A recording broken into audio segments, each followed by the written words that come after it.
Hey, how are you? How you doing? My name is Kai. I just got done painting. You want to see what I painted? This video's off to a great start. Don't look at my dirty laundry in the back. You fucking creep. Stop. Anyways, then what I'm drawing, or that's what I'm coloring. It says, "Promise 222 ride with me forever." It's for this little art show. I'm selling my first art piece, and it's not done. So don't fucking judge. I'd hate to have to do it to you. So this is my first art piece as an artist that I'm selling for Valentine's Day. Okay. Anyways, hey, how are you? I'm Kai.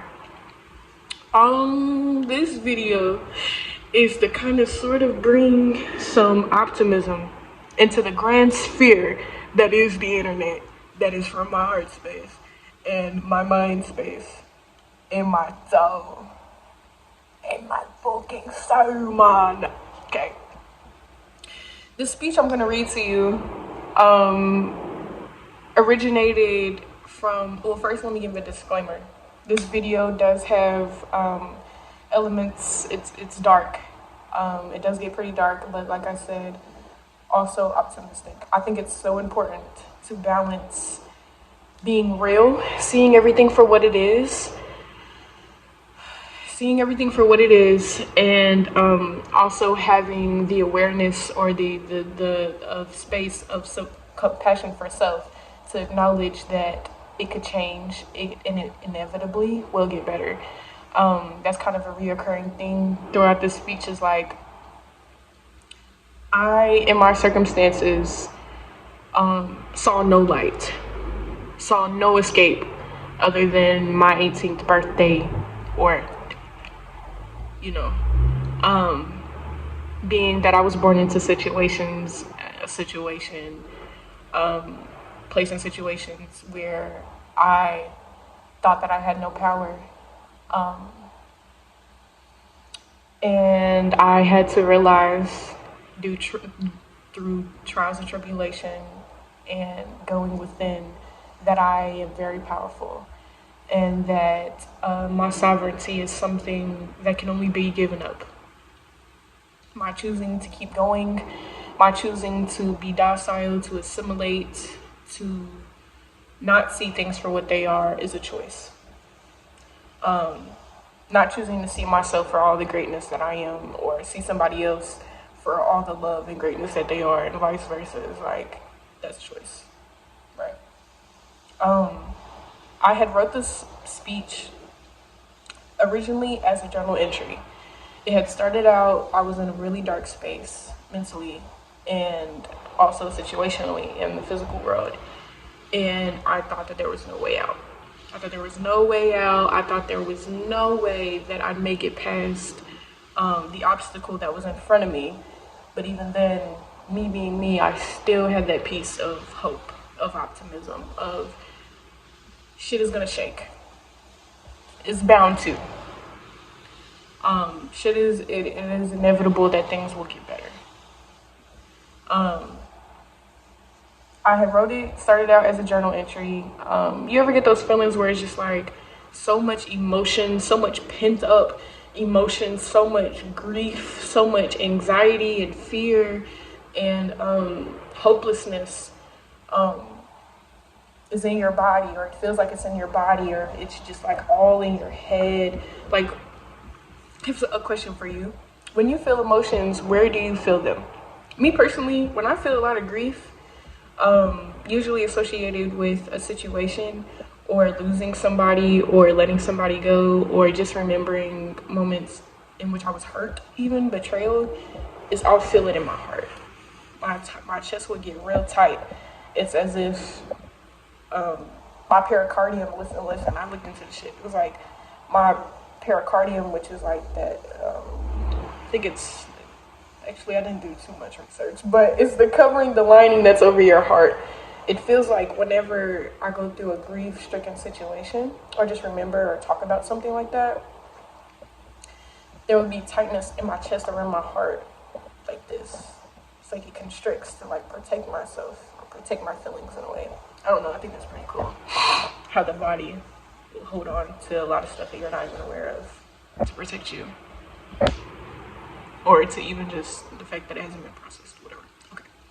Yes, I wrote this speech as a journal entry.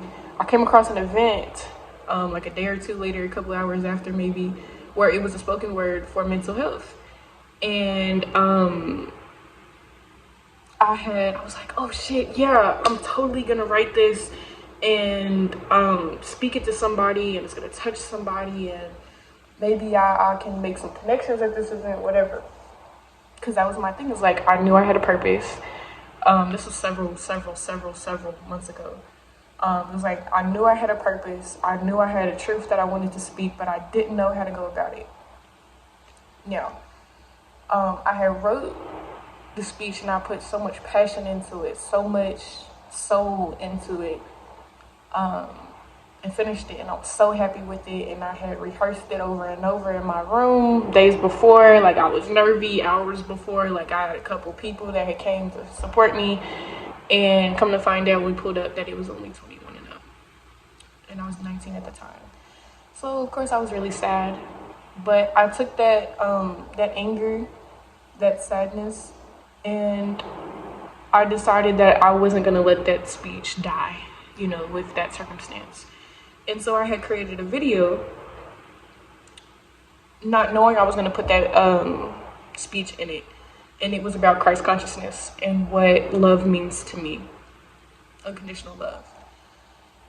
And I had recorded myself separately from the original video, and I recorded myself saying the speech, and it tied to Christ consciousness a bit. And so I put the thingy in the video.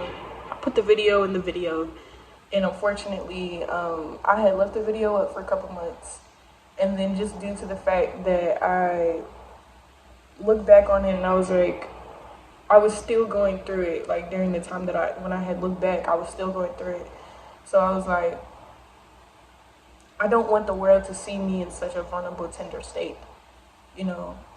But as I've learned that humanity, that raw emotion, because I was crying, that raw emotion, that truth, that holding space for truth and knowledge, real truth and real knowledge, due to the state of AI and,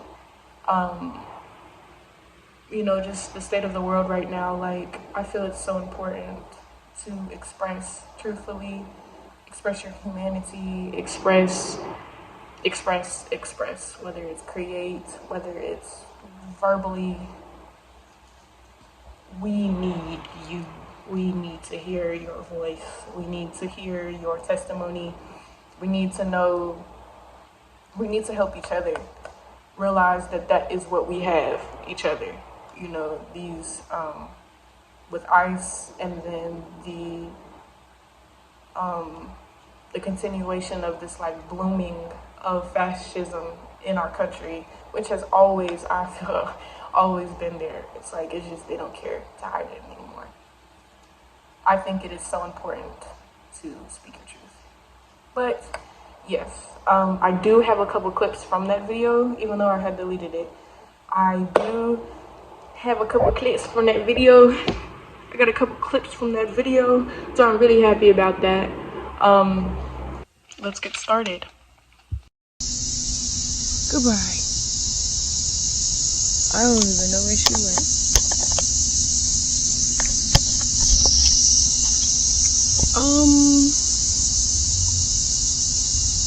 We need to figure out these camera settings because this is like really exposed. Uno momento.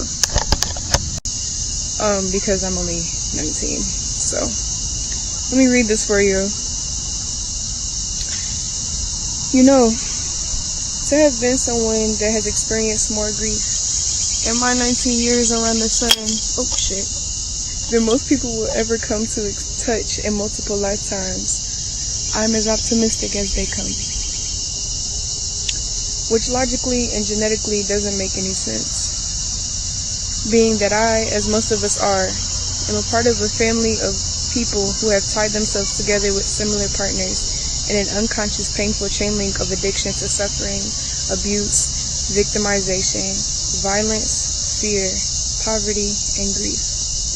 Going on to instinctively pass down these genetic scribes with cells and habits detailing said choices and patterns to their offspring, only for their children to naturally contribute to the cycle. Until I came along. Hello, my name is Kai. Myself and my brain can be described as an oxymoron. I would even say an anomaly.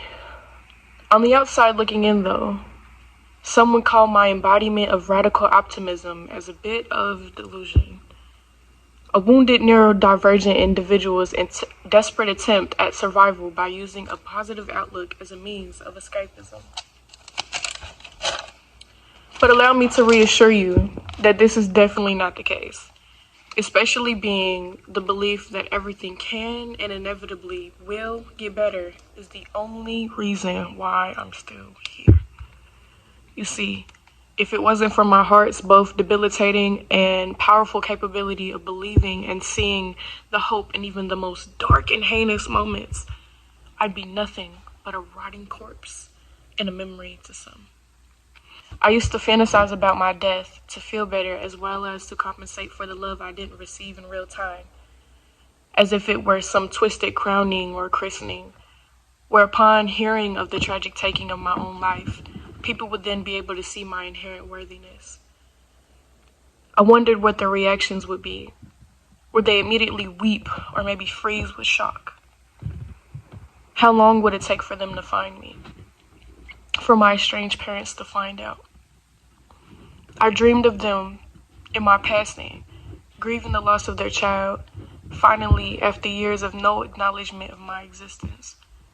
I pictured them saving face by expressing their conditional love through a half-assed, hurriedly written eulogy, laying claim on a connection they didn't care enough about to put their wounded ego to the side for. These hypotheticals and seemingly narcissistic scenarios were artificially pacifying a much more complex and, unbeknownst to me, globally shared issue. But because I didn't have the inner awareness and space for self-compassion at that time, being I was between the ages of 10 and 18, I felt the obligation to shame myself. In my head, my selfishness and self-pity made me more deserving of internal torture. So that's just what I did. It's sad to say that unknown to me, my moments of nervous system burnout, anxious and depressive episodes, irregular eating habits and disorders, self-destructive patterns, and even eventual physical and visible health problems were all displays of my body and soul crying out for my attention. An outcry due to imbalance caused by years of a continuous influx of cortisol and stress hormones, constant dysregulation, and psychological, emotional, and physical abuse. This led to a corruption of my developing brain's organic and already hereditarily susceptible chemistry. This disrupted the homeostasis or balance within the internal flora of my body. In my words, it was my mind's and body's display of symptoms to a very sick society. My truth is, as I've come to realize in my healing of self as well as with the help of several therapists, in 3 separate times of me asking to be admitted into an inpatient mental health facility, 2 suicide attempts, and a butt-fuck ton of shadow work, I didn't actually want to die, but instead wanted the pain to stop. What I actually am is a fluid and limitless being with a body that wants to be self that society and my mind pressures me to be. Personally, for me, was never only a conscious desire to hurt myself, but as well as an unconscious attempt to release the trauma that was kept embedded within my skin. Pain kept alive due to years and generations of the retelling of similar and rhyming stories of repression, oppression, and depression, never reaching resolution. I remember learning in school that energy is never destroyed, but rather takes another form or state of being. The crimson ink that rose from my self-imposed wounds wrote about the psychological and quite literal lashings that I and the people who came before me had experienced for centuries, and I would even say for some, a millennia. The blood from my womb has been attempted to be bleached away, plugged up, and demonized. Blood from the wounds of the oppressed are commercialized, commodified, and in some African American ways, criminalized. All the while, bloodshed from war, patriarchy, violence, greed, colonialism glorified. My self-harm scars and other ways of self-inflicted suffering granted me with a sense of autonomy, that in the action of hurting myself, on my own terms, I was reclaiming my pain or identity.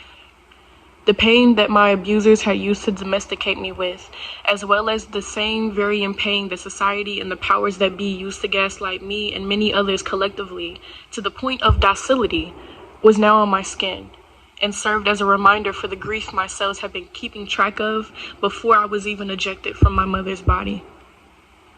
In my ascension and evolution, I have found better coping mechanisms, released people and patterns of self-destruction, and have even come to remember the things and ways of being that once brought me joy. It was when I began to consciously devote myself to unravel the mystery and layers to the question of who am I? Outside of my pain, societal roles, and self-imposed limits, I learned of what it meant to be authentic and to truly love me for me unconditionally. I began to fall in love with the, at first, seemingly painfully impossible process of learning the unknown aspects of my soul's terrain. Sometimes with nothing but a subtle glow from my chest illuminating a few steps ahead of me. The body keeps the score, but my heart knows the way. The dark aspects that I once shamed, shunned, and kept hidden from the world and myself now served as pockets of power waiting for reclamation, to be called beautiful and to hear I see you and I love you for it. The universe that I came to find out lived within me all along was waiting and watching, observing for the moment in which I stopped seeking the answers as to why the world couldn't or wouldn't love and accept me for me, and began to ask those questions to myself.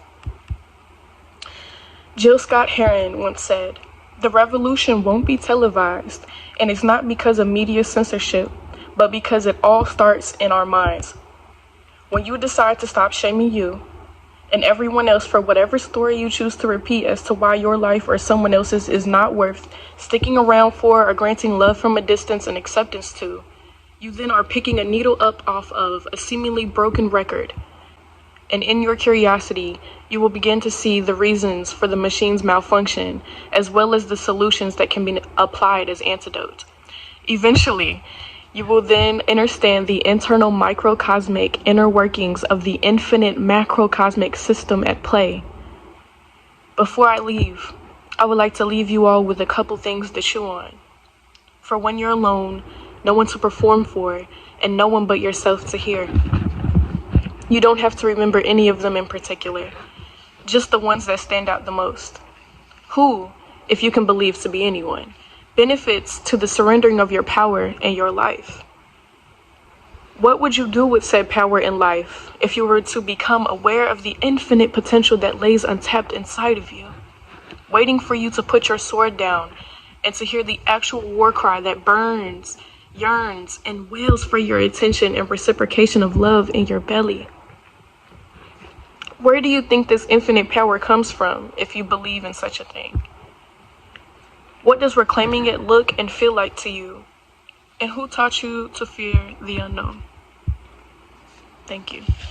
I do want to say that I hope that something I said resonated with you and that you're able to take what you've heard and apply it to your life in some way. Do something different today. Be kind to yourself. Be kind to others. Be compassionate. Everybody's going through some shit right now. All of us. Take care of yourself, prioritize yourself, but also, how can you show up for others right now? How can you hold space for others right now?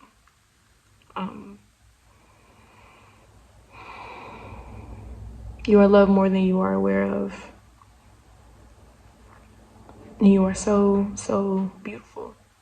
I don't even have to look at you to see you, my guy, because I know it's not skin deep, babe.